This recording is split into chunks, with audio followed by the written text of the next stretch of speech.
On Mass Spec, everything news reports. So it seems like there's fake Zyns all across the country. I'm seeing getting mainly reports from New York and New Jersey, but there's a sample from Colorado. So I got the Cool Mint from New York, which was sent to me, and then a Citrus from Colorado. It seems like they're typically 3 milligram pouches, and these things have been getting some bad reports from people all over the country.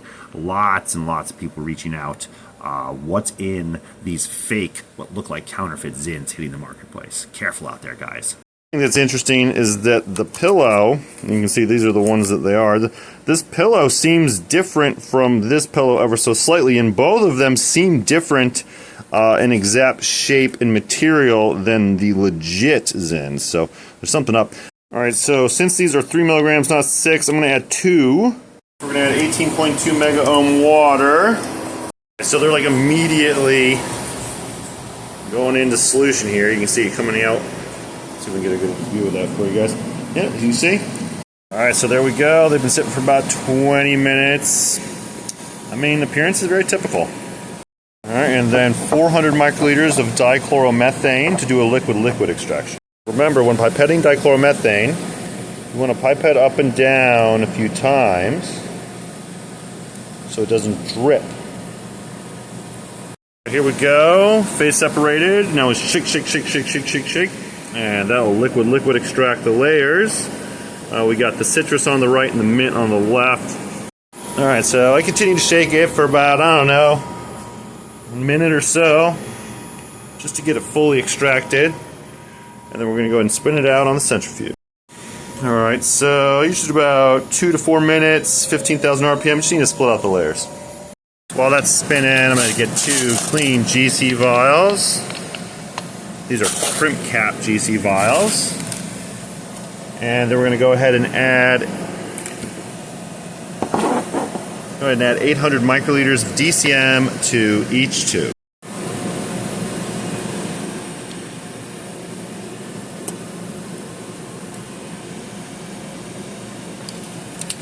So off the centrifuge.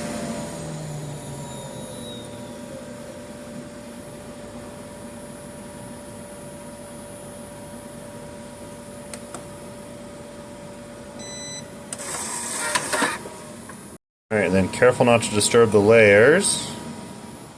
That's what it looks like. So we want that bottom layer. So again, they look very similar interface. I mean, this is what I normally see. We're going to pull about 200 microliters. So again, you're washing the tip so it doesn't drip. And then we're going to go through. Pick out some bubbles. Pull a clean bottom layer. And put it into the vial. We'll repeat that for the other one. Then you gotta put the caps on and crimp the tubes so they're sealed. Alright, so just check these, spin them up, no floaties or anything like that, and so these are sealed and ready to go on the instrument. And if anyone's wondering, I just ran a blank DCM prior to running these 2 samples. Here's a recap. We got the Cool Mint. This is what I previously analyzed. This is from the US Cool Mint and the Swedish Cool Mint. And you can see there's really just the huge peak that you expect there, the clean nicotine with very few minor peaks. We have a little bit of what's WS3 synthetic cooling agent. And then we have dihydroterpenol. So it's a pretty good size peak. You can see that it's WS3 because it's at 211 in mass. And then again, you could search this in NIST, and you can see that is what the synthetic cooling agent looks like. And I typically only find WS3 in pouch as the synthetic cooling agent. Here is the result from the suspected fake Zyn Cool Mint out of New York. You can immediately see there are way more peaks. First thing I'm going to notice is we're going to look at the nicotine peak and if there are minor impurities next to it. So it looks like it is nicotine. There's no problems there. We can zoom in even more on the minor impurities. And we can see that there are some blips that suggest, see there's a peak at 161. That's probably a minor nicotine impurity. And then there's a bunch of these tiny little blips here. Let's see if we can see if any of them match known impurities. This one's close to a known impurity, 158. So anyways, I don't like, since they're so difficult to determine exactly what they are, I don't like to dive too deep into the exact alkaloid impurity. It's definitely not as clean. So the next difference is you see this huge peak. Sorry for the retention time shifts. You know, I did cut a piece of the color off. You know, that's how things go.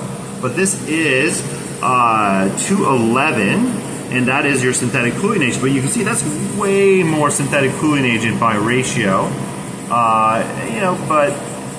They are 3 milligrams, but that's not double.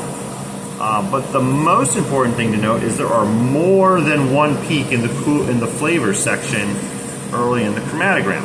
So the first peak, this dihydroterphenol, methane 1-ol, that's in the original pouch. But what are these two new peaks? The first one here is Carvone. That's more of a peppermint, spearmint flavor, a natural product flavor.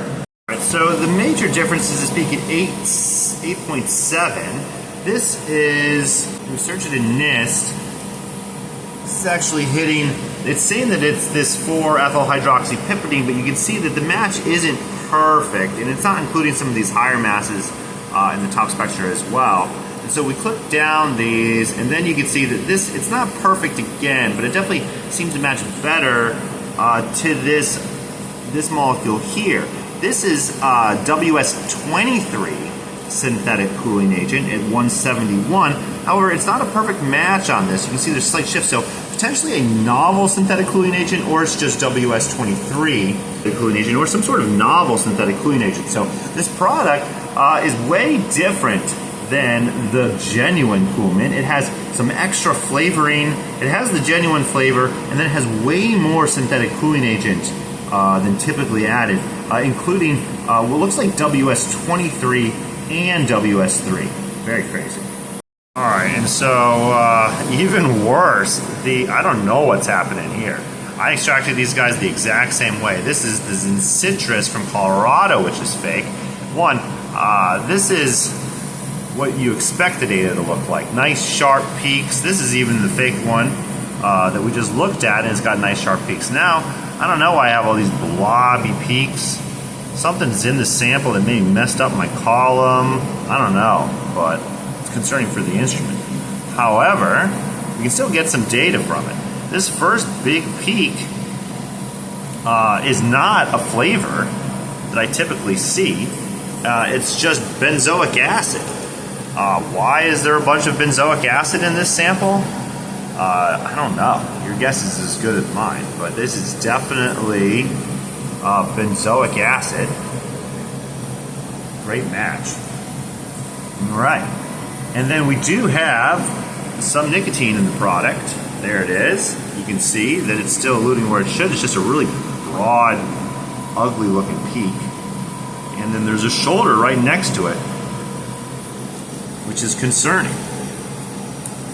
So this, I mean, who really knows what this is? It doesn't exactly, match. It's like only 9%. It's matching this, 176, some similar fragments at 132, 162. My guess is this is some sort of, either synthetic or naturally derived nicotine impurity in a very high concentration. It's definitely something, maybe something like that. I don't know what these things are. This is not supposed to be in here. Well, to recap, both of these are fake. However, the one from New York seems different than the one from Colorado. Lots of fakes out there. Careful, guys. Definitely this Colorado product is just total garbage. Terrible. And then this one from New York is definitely not like you'd expect. There are more flavors and more synthetic cooling agent and more impurities. Neither of these two products are even close to as clean as the genuine product, and that's some scary stuff.